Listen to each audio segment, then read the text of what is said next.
Think about it. World leaders, presidents, prime ministers, chancellors. These figures loom large in our global consciousness. They command attention. They spark debate. They hold the fate of nations, sometimes the world, in their hands. And yet, they all share the stage with a small, unassuming piece of paper, the ballot. This isn't hyperbole, it's a basic truth of democracy. From the bustling streets of Mumbai to the quiet towns of Iowa, the act of voting connects us all. It's a shared language, a global ritual. But this ritual, this simple act, is increasingly complex. It's messy, flawed, and constantly challenged.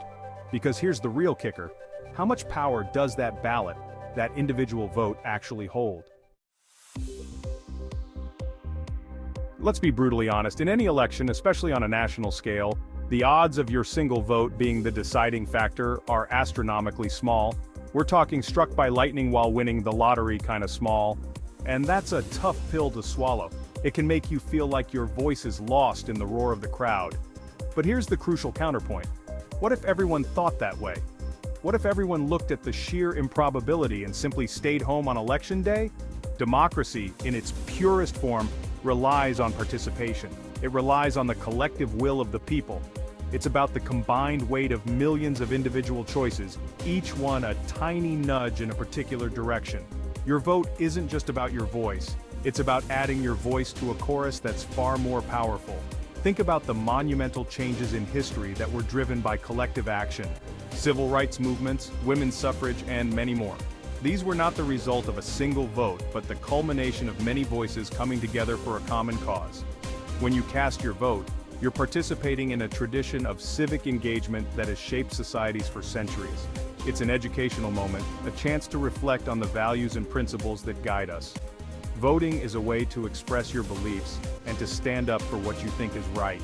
It's a moment of introspection where you consider the future you want to help create.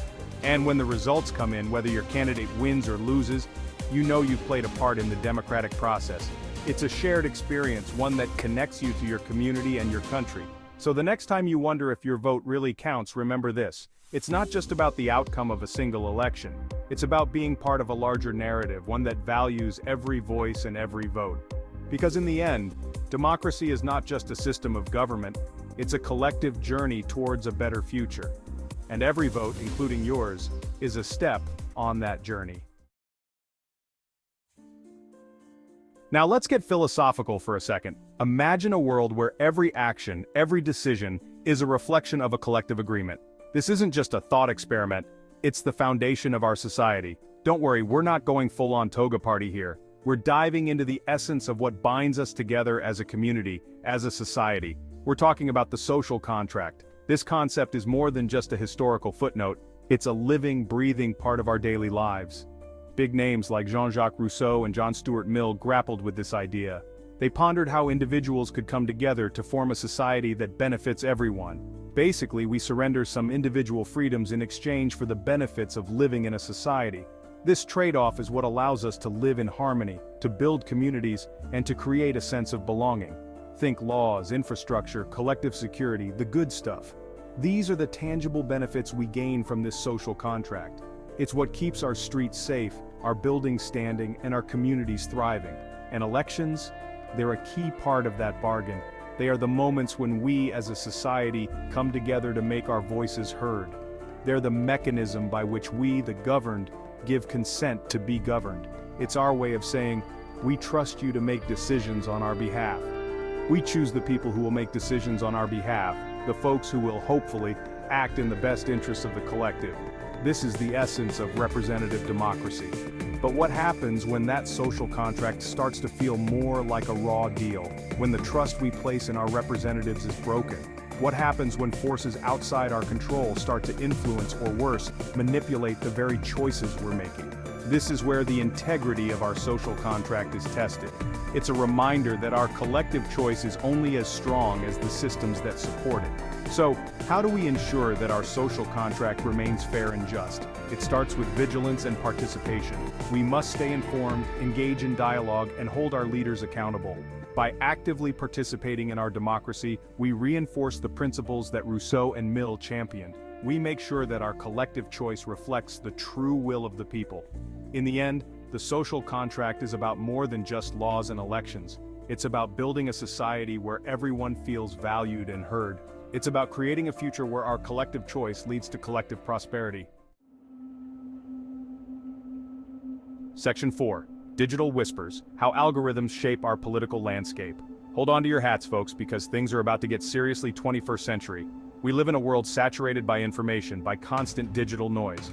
And wading through that noise, algorithms. These lines of code, often invisible to the naked eye, determine what we see, who we interact with, and yes, even what political messages reach our eyeballs. On the surface, algorithms can seem harmless, even helpful. They filter out the irrelevant, right?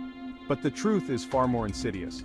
Algorithms can be weaponized. They can be used to create echo chambers, to reinforce our existing biases, and to subtly, or not so subtly, nudge us toward specific candidates or ideologies.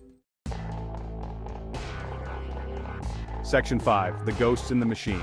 From Cambridge Analytica to the disinformation age. Remember the 2016 US presidential election? Or the Brexit vote? These seismic political events had something unsettling in common: the shadowy specter of Cambridge Analytica. This now defunct political consulting firm used data harvesting and targeted advertising on a massive scale, exploiting the personal information of millions of Facebook users. Their goal?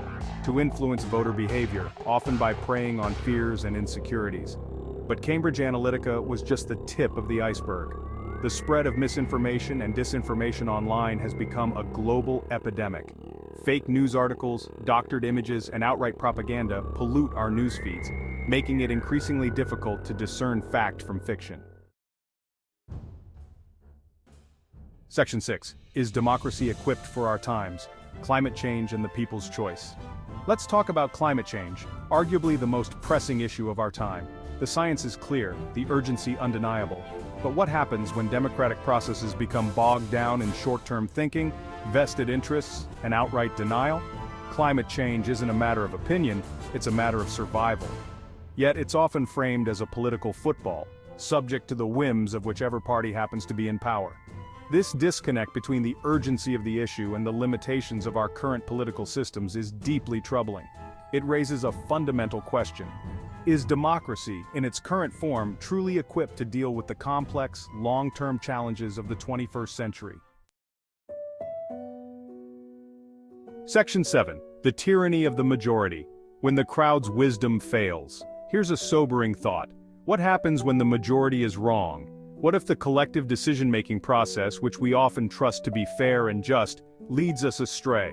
It's a concept political philosophers have grappled with for centuries: the tyranny of the majority. This idea suggests that the majority, by sheer numbers, can impose its will on the minority, sometimes leading to oppression and injustice. Democracy, at its core, relies on the will of the people. It is built on the principle that every voice matters and that collective decision-making will lead to the best outcomes for society. But what happens when that will, however well-intentioned, leads to unjust or harmful outcomes? What if the majority, in its pursuit of what it believes to be right, ends up causing harm to others? What happens when the majority votes to restrict the rights of a minority group? This isn't just a theoretical concern. History is replete with examples where the majority has made decisions that marginalized or oppressed minority groups, or to ignore the advice of experts on a critical issue like public health. In times of crisis, the majority's decision to disregard expert advice can have dire consequences for society as a whole. These are not hypothetical scenarios. They are real, uncomfortable realities that we must confront. They expose the inherent tensions within democratic systems, where the will of the majority can sometimes clash with the rights and needs of the minority. They're uncomfortable realities that expose the inherent tensions within democratic systems. The challenge lies in finding a balance between majority rule and the protection of individual and minority rights.